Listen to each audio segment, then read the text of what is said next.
defensive errors, a brilliant Gabriel Jesus performance, and Eddie Nketiah scoring goals at the Emirates. Last night's 3-2 victory over Crystal Palace in the Carabao Cup felt like we were in a time machine, but it was a brilliant night for the Arsenal. So let's talk about it. Let's get into it. Here we go.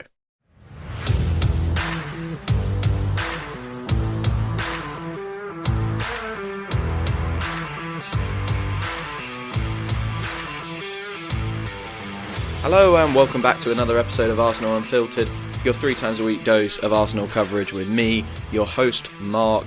As you heard at the top, today's podcast is a match review of Arsenal 3, Crystal Palace 2 in the Carabao Cup. Obviously we play them again on Saturday, so we hope for a very similar result then, but last night's game was really interesting in so many ways, from a tepid first half where we saw the same problems posed to Arsenal with no different answers, an interesting lineup with 8 changes, some really important subs from Mikel Arteta, and of course, that Gabriel Jesus performance. Let's start with the lineup and then we'll talk about Gabby Jesus for basically the first part of this podcast. Then I want to talk about the first half because the first half was still a little bit worrying to me. We'll talk about the subs and how they changed the game. And then some of the key individuals, including Raheem Sterling, Martin Odegaard, and we'll give a little shout out for Eddie Nketiah towards the end as well. But let's go for it then. The lineup: Raya, Thomas Partey, Jurrien Timber, Jakub Kiwior, Kieran Tierney. Shock inclusion. I mean, Arteta had spoken about Tierney being fit and getting opportunities, but I genuinely thought that was just words, and he wasn't really being genuine there. He wanted just to keep Tierney involved and engaged, so he kept up a high level of training. I thought Tierney did all right. We will come on to that, but I thought he did all right. But that is a very makeshift back four. I mean, could one player playing in their genuine position who is fresh? I'd say Jakub Kiwior. Obviously, Tierney is a left back, but he's not played in like 400 days or something, I think it was. So, you know, he's not exactly, or he wasn't exactly the most ready player in the world. Then we go into midfield: Ethan Nwaneri, Jorginho, Mikel Merino. I wanted to see Merino start. I would have rather seen Partey in the 6 with Rice out. And Ethan, I think he deserved the start. So not too many issues there. Up front, I did have a bit of an issue here. Sterling, Trossard, Jesus.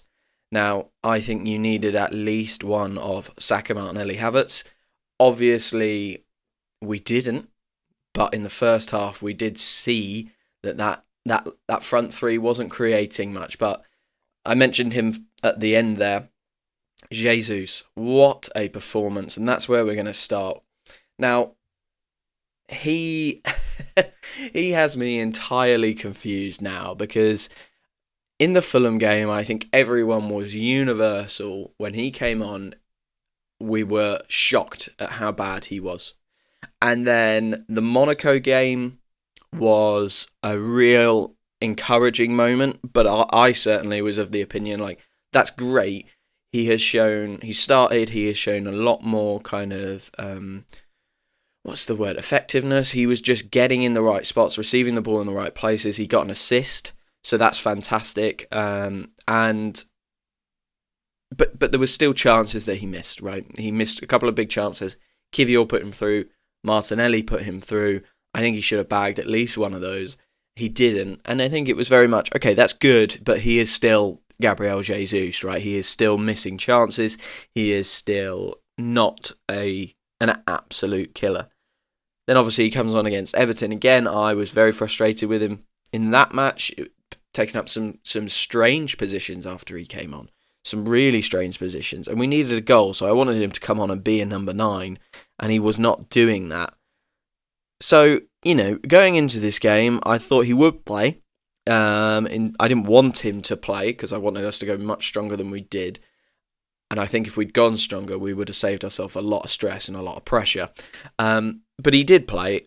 And in the first half, he wasn't terrible, but he wasn't central. He wasn't being found. He wasn't available for key passes into the box, all of that sort of stuff. But I don't know if I watched it, thought, oh God, Jesus is having one here. And then in the second half, he came alive, didn't he? And we will talk about the subs, but Martin Odegaard coming on absolutely helped him. That was massive for him.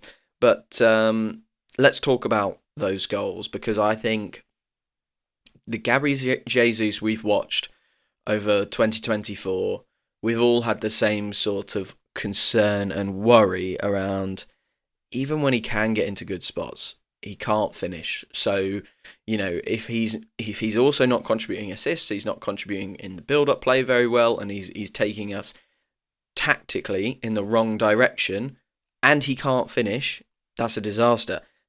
Last night, what a set of finishes. What a set of finishes. I think you've got an argument to say that all three of those finishes are some of his most assured in Arsenal colours. Take out the very, very, very start of his career where he was just banging them in from everywhere. But actually, since 2022 World Cup, he hasn't scored many. He's scored a couple. Have any been more assured than last night's? Don't think so. Really don't think so. The chip, to take a chip on in the 53rd minute when your team is a goal down and you have not scored at the Emirates in a year, and I think a lot of people basically considered him to not have scored in a year because his goal, the one goal he did have, was versus Preston. To take on that chip, absolutely incredible. I mean, Mikel Arteta has shown a lot of faith in Gabriel Jesus over the last few weeks. He's come on in games where we really needed a goal and he's put in a poor performance. He got the start against Monaco. Faith that I think a lot of Arsenal fans were looking at more in terms of we need to rest Havertz than Gabriel Jesus is doing something brilliant. But of course we don't see training, so we can't say that for certain. He repaid the faith very, very quickly into the second half. It's a very direct pass from Martin Odegaard, and I think that is something we did a lot better in the second half, and a lot better than the Fulham game and the Everton game in general. We passed right into the box in the second half, didn't we? There were direct passes early. Martin Odegaard was a big part of that. He was really, really good when he came on, 2 assists, so that's fantastic. It's a great ball, and he gets a little lucky, I would say. Chalobah dives in for a tackle, he gets close to it, but doesn't get enough on the ball. And for that reason, Gabriel Jesus is afforded a little bit of time. Henderson comes steaming out, and it is a lovely little dinked finish over Henderson. So confident to try that. I can't emphasise that enough. Really impressed with his confidence there. And then the next two, on the 72nd and 80th minute. The first one, assisted by Bukayo Saka. So, Mohamed, I always do that. Right? So I write in my notes, I write Martin Odegaard as Mo. And as I see Mo, I read it as Mohamed. So I need to really change that because I keep doing that. Martin Odegaard plays it to Timber, who plays it to Saka, and he puts Jesus in. He fires that ball across Dean Henderson, and what a difference a goal makes, right? Because he's scored one now in the Emirates, and he's got a raucous cheer from everyone at this point, and he's feeling good. We're back in the game. We look like we're going to go on and win it at this point. All the context is different around Gabriel Jesus in this moment. He just absolutely lashes it across Henderson into the bottom corner. A very similar position that he scored the first goal, but actually a completely different style of finish. And like I say, a confident, assured finish that I'm not used to seeing from him. VAR was not in play last night. A strange announcement, I thought, when we found that out, and I think it's the same in the FA Cup, that we're not using the VAR systems even when we're at Premier League grounds with Premier League opposition. I thought that was strange. I thought that's what we did, but clearly I've missed something somewhere. I thought we used VAR when we're at Premier League grounds. We're not doing that anymore. I'm fine with it because in this example, that's exactly what we needed. I think he would have been called offside, but we've not had anything go our way this year, or very little go our way. So let's take that one and run, I would say. But another great finish and a very similar moment on the 80th minute to get his third. Again, it was a Martin Odegaard assist, slightly different rather than a technically built up move down the right.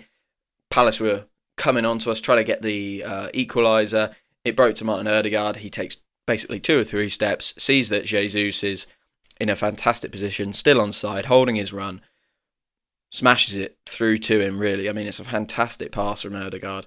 And Jesus just steams through. He looks like he wants to play to Trossard, who is really trying to get up with him.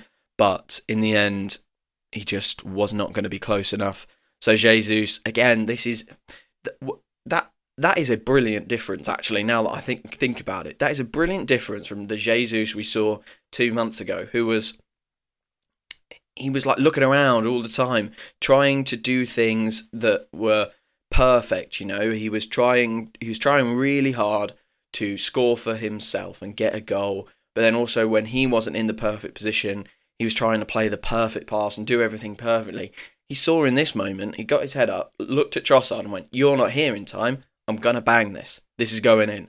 It's just more instinctive, more decisive.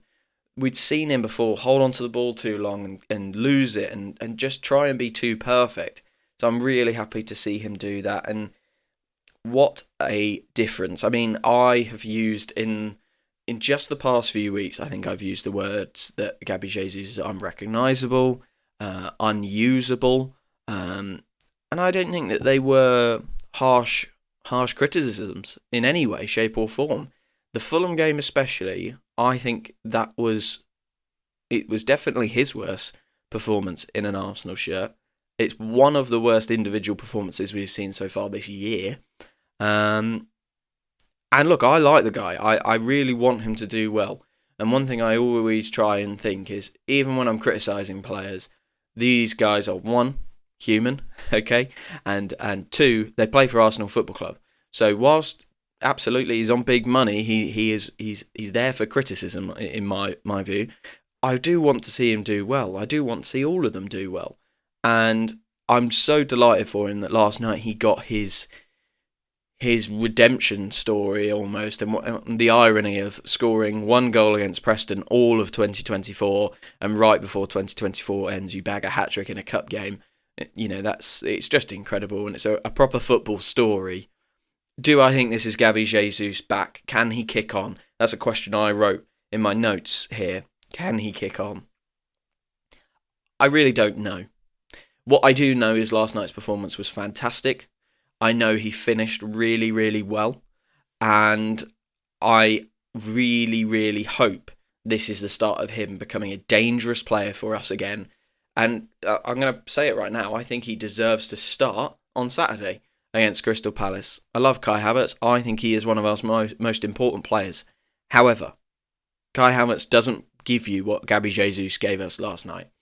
And to be fair, Gabriel Jesus doesn't usually give us what Gabriel Jesus gave us last night, right? But, you know, Kai is a very different player. He is energetic and pressing. He does a lot of very clever tactical work to get people in play. He's aggressive, wins duels. He is a great centre-forward, and I really like him. And I think people who want him replaced will have to be careful what they wish for. However, you know, all that being said, you've got to let Gabby build on this momentum he's created, I think. That's my personal opinion. I think that was a brilliant performance. Going back to that question, can he kick on? Well, what's the word? A tiger doesn't change their stripes or something, or a leopard doesn't change their stripes. I can't remember. But the basic premise is, especially for a player at his age of around 27, 28, is he going to suddenly be a completely different player? Well, who knows? We don't know what's been going on with Gabriel Jesus in his personal life, at the training ground. And actually, is tonight, just the first time that whatever weight has been on him, last night, whatever weight has been on him has been lifted. Has something happened that suddenly his stress is gone? Or has the faith that Mikel Arteta has shown in him over the last few weeks finally just got into his head and he's gone, you know what, I am a good player, I'm really good, and I'm going to show you that I'm really good? Has something switched? I mean, I really hope so. But I do urge caution. Let's celebrate last night's performance from Gabriel Jesus. Let's really enjoy it. But let's also not expect a hat-trick every week. Let's not expect him to now go and power us to the title. I think we still need to level up in the forward line. I've said it before, I'll say it again, I think it's at left wing. But, if this is the start of Gabriel Jesus becoming a really good option from the bench, or to start some of the games and share the minutes with Kai Havertz, or even to be a slightly different option off the left wing, I'm more than here for it. And I think this is why it's so important to always support players, to never be not downcast on them, because we were all downcast on some of our players sometimes. I certainly have been. Always support them. You can criticise them, yes, but absolutely when they get on the pitch, support them, give them love, because nights like last night can happen. And it was brilliant.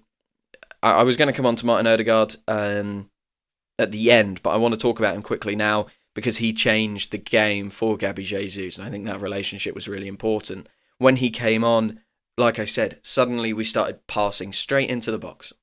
And that is not something that I saw us do against Everton or against Fulham. And, some people say, well, Palace were trying to attack more. Yes, they were. But when they had the 1-0 lead, they were certainly trying to hold on to that. They weren't exactly expansive at that point. I'm going to just quickly have a look at the field tilt. 74.4% field tilt for Arsenal. So it really wasn't. Palace weren't creating loads. I think they had about 0.5 xG in the first half, and that all came in about the third minute. I'm just trying to find the field tilt graph. Yeah, so we really dominated from start to finish until maybe the 80th minute when we scored, and then Palace really had to come out. They weren't, expansive, trying to get into our third, and they were sitting fairly deep and allowing us to have a lot of the ball. And I think, for me, Martin Odegaard completely changed that, and that, that's what people will say about this. Mark, you can't just pass directly into the box when a team's sitting deep. You just have to be brave enough to take the risk of losing the ball. And Martin Odegaard did that when he came on. It looked like an instruction. It looked like a change in tact. It looked like a really key thing that suddenly allowed us to unpick a deep defence. And I thought, yeah, brilliant. Absolutely brilliant from you, Martin Odegaard. His first pass straight into the box to Gabriel Jesus' feet. Just, 5 times out of 10, that probably Chalobah gets there, and we look a bit silly. It was too direct. He was being marked or something like that, and it wasn't crafty enough. But we've got plenty of craft, right? Martin Odegaard has plenty of craft. We don't need any more craft from him. We need him to be a bit more direct at times, and that's what he did last night. So fantastic work from him. That brings me nicely onto the first half. The first half was worrying, okay, and I'm really glad Mikel Arteta made the changes and turned it around. But we were posed with the same problems with no different solution, is what I wrote down. And I was concerned because we changed the lineup a lot, and I didn't agree with that. I thought we rotated it way too much. 8 changes it was. 8 changes to the lineup, and obviously Raya started, so 8 changes out of 10 outfield. There were no connections in my view. I think Nwaneri and Sterling were struggling to connect. Merino and Trossard were struggling to connect. No one was connecting with Gabriel Jesus, and that made for a really difficult to watch first half. I would say it was a little bit slow and laboured. And whilst, again, it was one of those days where I watched the game and I thought, no one's really thrown in a terrible performance there. But we haven't done much. And for me, what I was thinking is I could paste this first half over the Fulham game or over the Everton game. No one would know any different. They would think it's the same match. For me, we just pulled players out. So we pulled out Martin Odegaard. We pulled out Bukayo Saka. We pulled out Havertz. We pulled out Miles Lewis-Skelly, and just said to everyone, go and play the same roles, the same way. And I would have liked to see us do something different. Is there a world where we can get Havertz and Jesus up front together? Is there a world where we stop playing wingers that invert and we play wingers that just go down the line, and we have a Martinelli or a Trossard on the right where they're crossing just a little bit more? Don't think that would have worked yesterday. But what I'm saying is, I think we need to have another option, a completely different way of playing.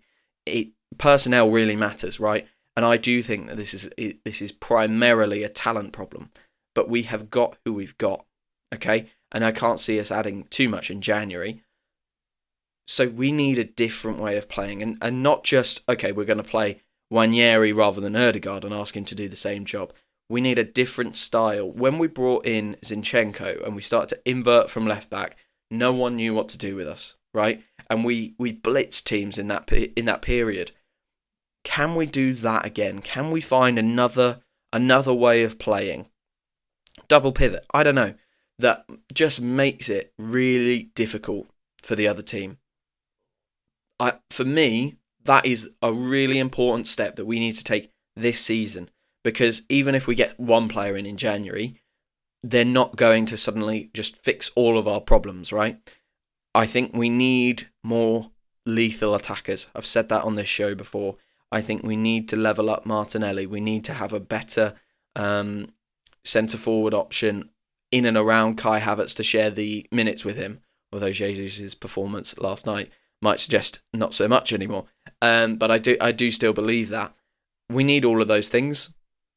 But for this year, we need a second way of playing, a second style. And I think that would have made the first half a lot more bearable, right? If we were playing a different way, trying something new, we know that teams are coming and making it difficult for us because they know that we can dominate games and make it very, very, very hard for them.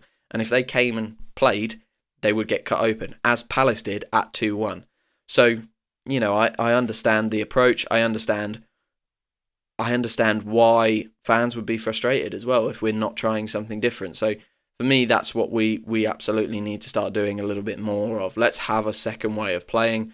Let's have something a little bit different, not just changing the personnel. Okay, so I'm going to have a little break now. When I come back, we'll talk about the subs, how it all changed. We've just spoken about Ødegaard a little bit already. We're going to talk about some individual performances as well and where this sort of leaves us. Hello everyone, I just want to interrupt this match review to say a massive, massive thank you for listening to Arsenal Unfiltered. Arsenal Unfiltered is a 3 times a week Arsenal podcast. We are the home of the Arsenal Roundup, my news show which I cover all the latest Arsenal topics on, and we are the home of match reviews as well, where I'll be taking you through all of our results, not missing a game, and talking about all of the key flashpoints, the big individual performances, and what is going well and what is not going well for Arsenal this year. So, if you want to hear more of that, absolutely free, please consider hitting follow wherever you get your podcasts from. It massively helps me grow Arsenal Unfiltered, and it will make sure that you get all of our 3 podcasts a week straight to your device. Thank you very much. Welcome back. So, just before the break, I mentioned we're going to talk about the subs. We're going to talk about some individual performances and where this leaves us. So let's start from the top with the subs. And I've already spoken a little bit about Mohamed Ødegaard. I did it again. Martin Ødegaard. I'm really going to have to change my shorthand there. He came on for Ethan Wanyeri at half-time. William Saliba came on with him, replacing Thomas Partey. I felt for Ethan. I really did. I didn't think he was having too bad a game. And I thought, is he really the problem here? Now, let's be real. Absolutely, Martin Ødegaard changed the game. It was an effective sub. We have to, when Mikel Arteta gets these things right, we just have to say well done, and be pleased about it, because Martin Ødegaard was fantastic when he came on. 2 assists, changed the game, like I said, got us more direct, passing straight into the box, straight into those central areas that are dangerous, that are where you score goals from. Okay, and he was really good. But Ethan, I did feel for him, and this is why I don't think you can rotate as much as we did, right? Because the Kivior mistake at the start gives Palace a goal, and instantly you're looking at this going, we don't have the players on the pitch to go and turn this around right now. And it means that one of these players, who is either a young star like Ethan Wanyeri or some of these rotation players, are going to have to get pulled. It set it up like that. And you always take a risk, because if you rotate that much, you are saying, okay, we have to get the first goal. We have to. Because I don't think you look at that team and go, oh, you're 1-0 down to a Premier League team. that's the team you want to go and pull it back. Of course not. Especially not when you've got Bukayo Saka, Martin Odegaard, Gabriel Martinelli sat on the bench. You are going to be thinking about getting those guys on sooner rather than later. And every Premier League team, every team can have a set piece or take advantage of a mistake or a moment of magic. That can happen, okay? So I think it was a real risk. Now, if Palace score their first goal and we've got even just Saka and Saliba on the pitch, let's just say that, you're looking at that thinking, we'll probably be okay. We'll probably be okay because you've got Timber at right back then, you've got Saka rather than Sterling, you've got Saka and Jesus combining, you've got Ethan and Saka combining. Suddenly all of that worry that we had when Palace scored and we sat through that kind of turgid first half, you're looking at players there where you're like, well, Saliba's not going to allow that to happen again, so we're okay there. And Saka can go and, combine with these other lads to win us the game. The problem was there weren't those central, really high quality players on the pitch for the rotated players to work off of. And I think that's a really important thing, right? When Odegaard came on and when Saliba came on, everyone got better around them. Mikel Merino got better. Kivior got better. Timber got better. Obviously, he changed position, so that's a little bit of a loose example. But what I mean is that they had someone in their line, defensive line, midfield line, to be like, cool, the guy is in charge here. And that's fantastic. And I think that's how you have to rotate. I don't think, certainly you can for Preston and Bolton, right? But for a Crystal Palace side who are in good form, who are an effective Premier League team, I don't think you can rotate as much as we did. So I did feel for Ethan being pulled because I don't think it was his fault.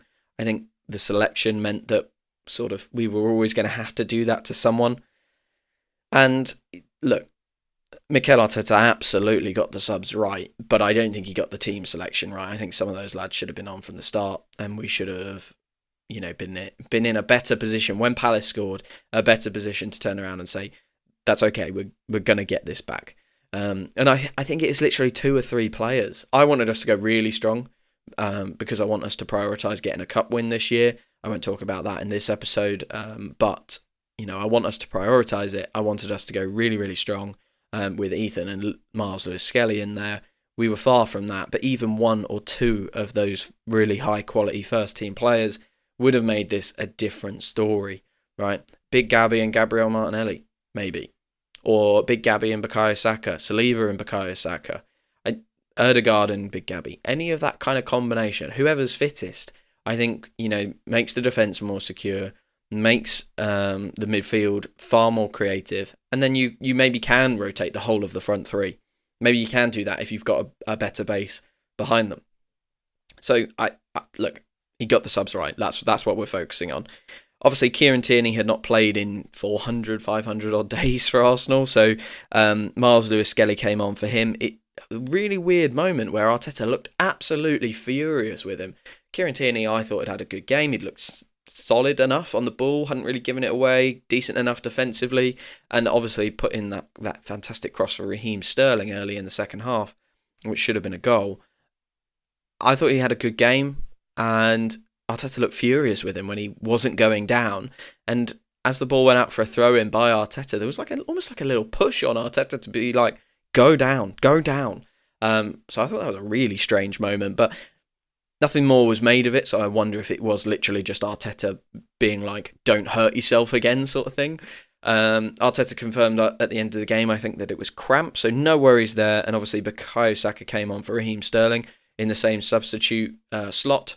He obviously went on to get his assist for the Gabriel Jesus goal, so good for Saka, good for his assist numbers and his all-competition numbers. I am a big stats guy, but I'm not a big goals and assists guy because I don't think that they tell the full story, but it's obviously nice to get one over on other rival players and make sure Bukayo Saka is kind of starting to really be up at the top of those charts, the goal and assist charts. Big Gabby came on late just to secure us up. He came on for Kivior. Didn't really have to do much, won a couple of headers. But yeah, Saka and Martin Odegaard completely changed it. They actually fed Jesus with direct passes into the box, like I said. And by giving Jesus that supply of passes and giving him that supply of, opportunities, suddenly he was in the box more. And I thought that was really interesting and something we have to learn potentially about Jesus. When you play with a player, you have to know how they want the ball. You have to know, okay, what can I do to get them in the most dangerous position? And actually, Jesus wants to be on the ball. He's the archetypal Brazilian player. He wants the ball at his feet. Okay, so let's give him the ball at his feet, high up the pitch, so that we don't see him wandering into left back and wandering into right back to try and pick it up. That's a really interesting thing for me. Having watched last night, he was really kind of all over the place in the first half. And, in the second half, he had more chances than he actually scored from. Henderson made a really good save from one of them, the toe poke chance. For me, let's keep him high by giving him the ball high early. It seems really simple, but he goes wandering for the ball when he's not got it. So let's get it to him nice and early. I thought that was really good. Let's talk about some individual performances then, because I think there was a couple of really interesting ones. I'm going to start with Jakub Kiwior. And I cannot emphasise this enough. That error that he has in the 3rd minute can happen to anyone. We have seen world-class defenders make huge howlers. Okay, look, it is a really, really big error, but individual mistakes are going to happen. I wasn't looking at that going, oh, that's that's another Mustafi. That's just how he is. Okay, I've seen Kiwior compete for aerial balls. I've seen him do really well in that scenario. Now, thinking back, he had the one against Bournemouth, which was a bit of an issue, and he was caught out a little bit against Liverpool. You could argue. Some people would argue that. Some people would argue it was Miles Lewis-Skelly. So he's not having a great season, okay? The error last night, I think it can happen to anyone, but it's adding to this kind of narrative that Kiwior is not quite good enough to be at Arsenal. But we've got to remember, maybe 3rd, 4th choice centre-back? I certainly think you've got Saliba and Gabriel. And then if one of them's not missing, you probably play Ben White in there as first kind of next guy in. So you'd have Ben White and Gabriel or Ben White and Saliba. We played Timber in there last night. So would you have Timber and Gabriel before Kiwior? Or Timber and Saliba before Kiwior? This is assuming everyone else is fit, of course. Tomiyasu, he's another candidate. So what we've got in Jakub Kiwior is a player that we brought who is probably covering more for injuries than he was expected to. Who was primarily brought, I think, to cover left centre-back and left-back in different amounts. Okay. And he is well down the pecking order. So he's going to have these moments. He's not going to be perfect, and we can't analyse him like he is. What I think we do need to do with Jakub Kiwior is protect him, give him good game time, get some value into him, and then maybe move him on into Italy, where they seem to really want him and really like him. Because there are just the 1 or 2 signs that maybe the level at the Premier League is a bit much for him. And, I know I'm saying he's 4th choice, etc., and we have to analyse him like that. But ultimately, we are using him a lot, and we've got an injury-prone back line. Calafiori's a bit injury-prone. Tomiyasu, we don't need to go over that. So we probably need him to be at a slightly higher level than he is. But that's not to say we need to go in and slam the guy, because he is not supposed to be Gabriel. Okay, we can't analyse him as if he was Gabriel. And I thought he recovered fairly well. When Saliba came on, he was a lot better. A lot better, a lot more assured. He's decent on the ball as well, which I think is a real positive. So, look, the mistake can happen to anyone. I'm not here to torch Jakub Kiwior. What I think he does need, however, is a run of 5 or 6 games where he's starting or coming off the bench, and they're quiet for him. That's what I think. I've spoken about Martin Ødegaard a lot. Eddie Nketiah, let's talk about him. What a finish from him. We went to sleep there, really, didn't we? Got to 3-1. And it was a pretty much Palace's second attack after we got to 3-1. They were really trying to go for it at this point. You could tell it's an important game to them, and they wanted to be in the semi-finals. Means a lot to them. Means a lot, or it should mean a lot to us as well. They were really going for it, and they kind of just flew across into the box, and Nketiah with a wonderful header. Really, really impressive. I thought that was... Well, let's put it. We've gone to sleep. We've not attacked the cross at all. which I thought was poor, and we probably should have done better trying to stop the cross or at least distract the cross and lower the quality of the ball in.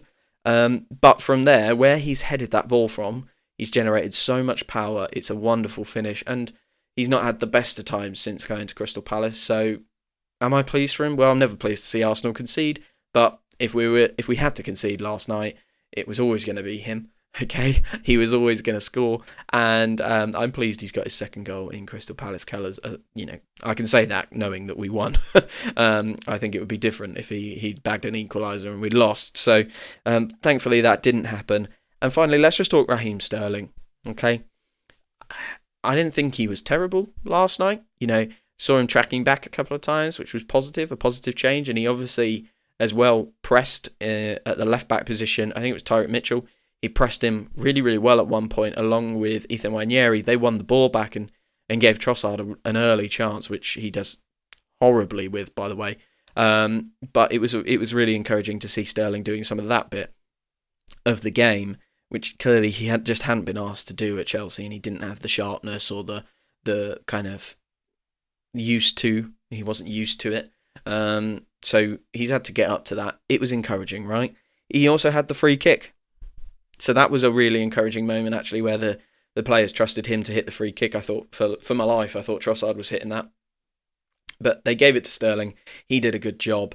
Got it on target. Fairly dangerous free kick, and it forced a good save from Henderson. But the moment for Raheem Sterling, for me, was that chance. I already mentioned it when we spoke about Kieran Tierney. The cross from Kieran Tierney is so good. And I think it's just before the Jesus goal, so it's probably around 49, 48 minutes in. The cross from Tierney is so good, following a move down, across the pitch, and it goes across everyone. It arrives at Raheem Sterling at the 6-yard box. The first one he should score. Henderson is scrambling for it. The second one he has to score. I think I know it's coming back at him quick, but how has he got that onto the bar? I don't know. And I think that was a worrying moment, because talk about putting it on a plate for someone. It was absolutely on a plate for him. It was similar to Jesus against Monaco, where you think for the life of you, he's going to score. This is it. He's going to break that negative momentum, and this is going to be the moment. But Sterling didn't do that. He didn't manage that. Look, I'm really pleased he was getting in good positions. That's what I'm going to end on there. End on a positive. We are in the semi-finals. Okay, we are in the semi-finals. We are third in the Premier League, third in the Champions League, and in the semi-finals of the first cup competition of the year. We don't know who we're getting yet. Liverpool went through, Newcastle went through, and it's one of Tottenham or Manchester United. So it's going to be a tough semi-final over 2 legs, no matter what. Okay, no matter what the draw is tonight. So we need to be ready for that. We need to prioritise this competition. We need to go and win something. Really, really excited that we might be able to go and do it. It's a long time since we've been in the semi-finals of this cup or sort of any cup. We need to be there more regularly, taking more care of this competition and putting more priority onto it. That's everything.